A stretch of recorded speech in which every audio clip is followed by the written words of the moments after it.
Man has been killing each other since the beginning of time. Every civilization had a war god. Thor, Bast, Vishnu, Hachiman. Seriously, there's a lot. No, seriously, there's a lot.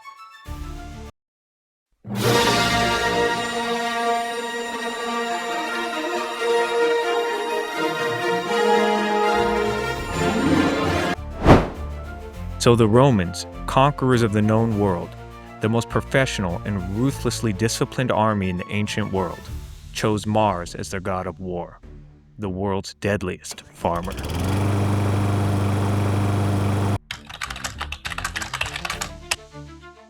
Mars was the son of Jupiter and Juno. Well, kinda. Maybe. We'll get into that.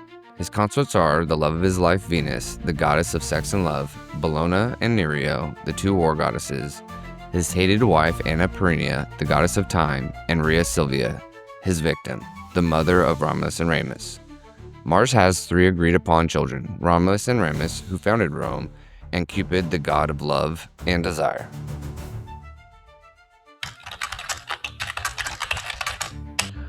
Mars has 2 origin stories.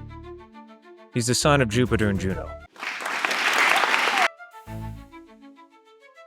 Jupiter cheated on Juno with Metis. To cover his affair, he did what any man would do in that situation. The savage ate the chick. Months later, Jupiter was stricken with a massive headache. He begged Vulcan, the god of smithing, to help him. And with one mighty blow from his hammer, he split Jupiter's head. Minerva then sprang forth from the wound, fully formed. Juno, seeing that Jupiter had given birth all by himself, became jealous. She wanted a child of her own.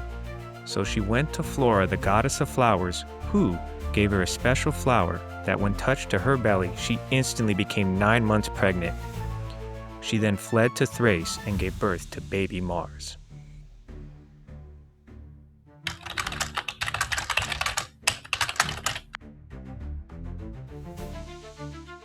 Mars does not have 99 problems, but a is one.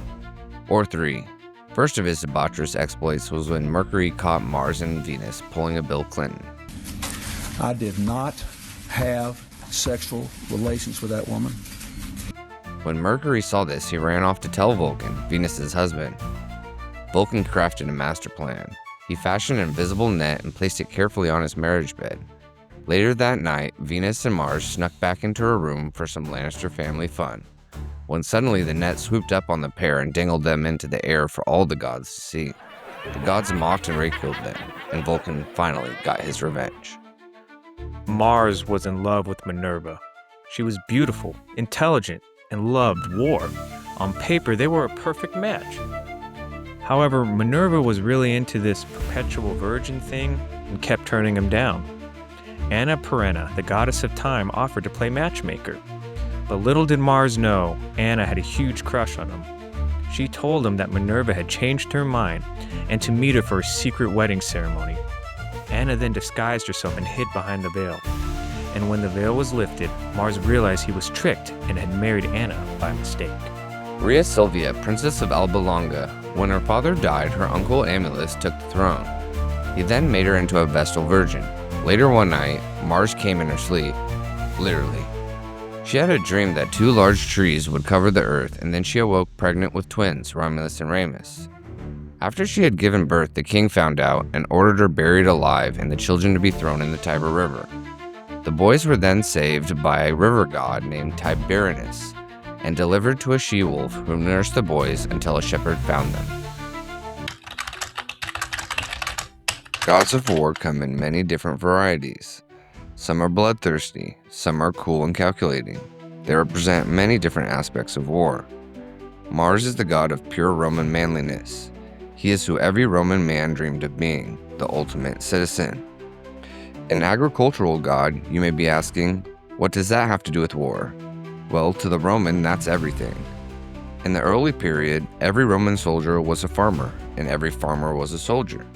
These are 2 things that were intertwined. You did not have one without the other.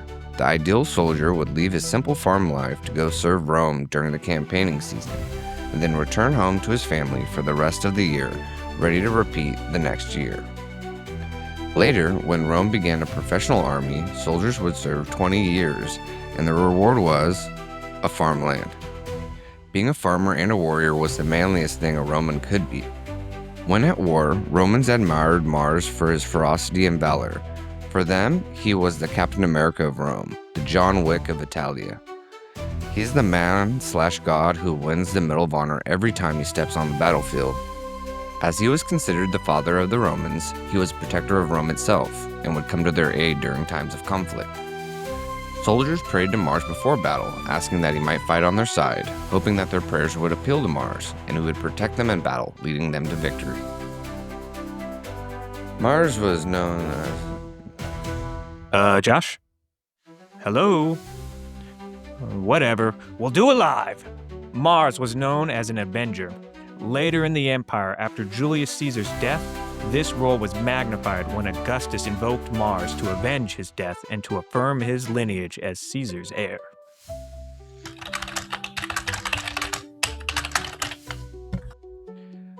Mars's Greek counterpart is Ares. While on the surface they are very similar, both Mars and Ares are sons of Jupiter and Zeus. They are both lovers of Aphrodite and Venus, and they are depicted as battle-hardened soldiers with spear and shield. However, they have completely different personalities and represent very different aspects of war.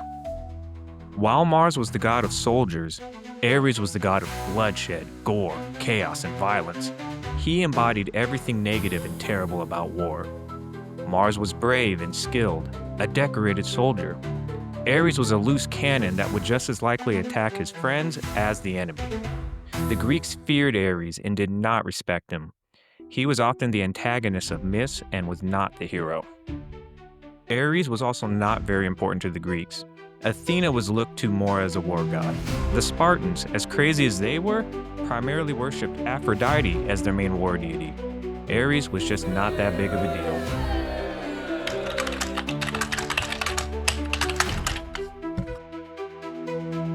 Mars rides a chariot drawn by man-eating, fire-breathing horses.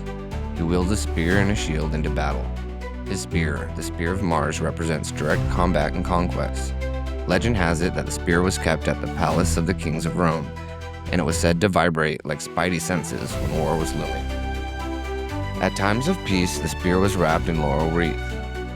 His shield was the Ancile, said to have fallen from the heavens and given to Numa Pompilius, the second king of Rome, considered to be one of the Peniora Imperii, sacred tokens that guaranteed the continued existence of Rome while in their possession. Numa later had 11 copies made to thwart would-be robbers from taking the shield. Even today, the spear and shield is a symbol for man. Two of the animals most closely associated with Mars were the woodpecker and wolf. The woodpecker was a sacred and mystical animal in Italic mythology. For Mars, it represented his persistence and determination. It also represented divine timing and finding hidden resources. The wolf was associated with Mars due to being the father of Romulus and Remus. Its predatory and ferocious nature reminded Romans of Mars on the battlefield. The appearance of a wolf was an omen of victory in battle. In 295 BC, a wolf was seen before the Battle of Sentinum. It walked amongst the soldiers as they were lined up for battle. It was seen as a sign that Mars was with them.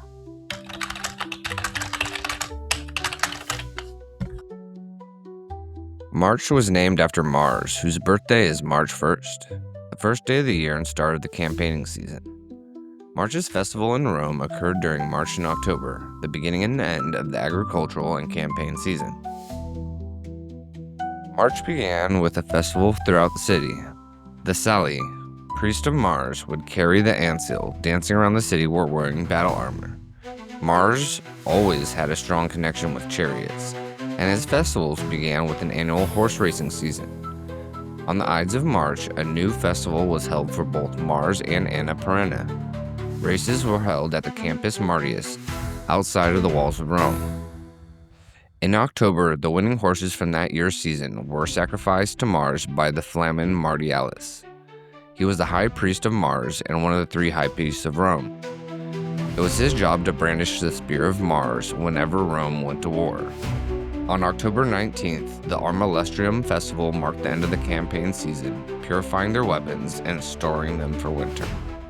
Little evidence has been found about Mars at the beginning of Rome.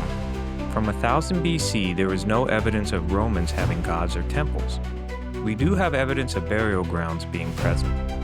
This shows some sort of spirituality was taking place.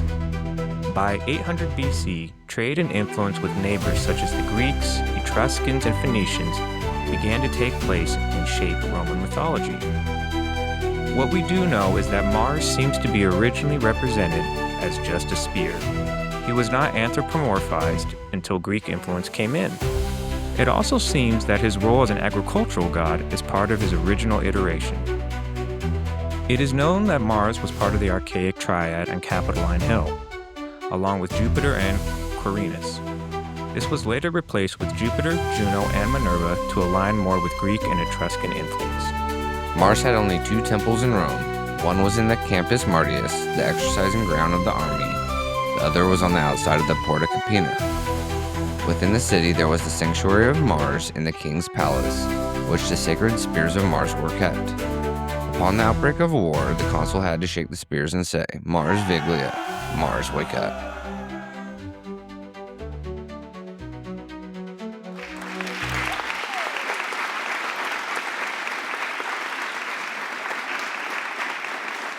Hi guys, I'm Josh. Thank you so much for watching. I'm the editor and the producer. And I'm Joe. I'm the artist. We do the research and we write the script together. Thank you so much for watching our first video. It was a total blast making it, and we hope you enjoyed it. Yeah, thank you so much, guys. I mean, there's a lot of hard work, a lot more than we expected, but we enjoyed it a lot. So we'd appreciate it if you write down in the comments below how we can improve and get better. And we'll be able to make the videos faster and better quality in the future. Yes, thanks, guys. So it took a lot of art. I mean, if you see this, this is not even half. I don't think I've ever drawn so much in my life. Yeah, it's like a book. Yeah. We also have a special preview for a new comic that we've been working on. It's called Baby Mars, a tale that follows our favorite god of war as he goes on adventures and slays monsters, all before nap time. All right, so we're going to show you a little preview of that, and then hope you guys stay tuned. Thank you. Thank you.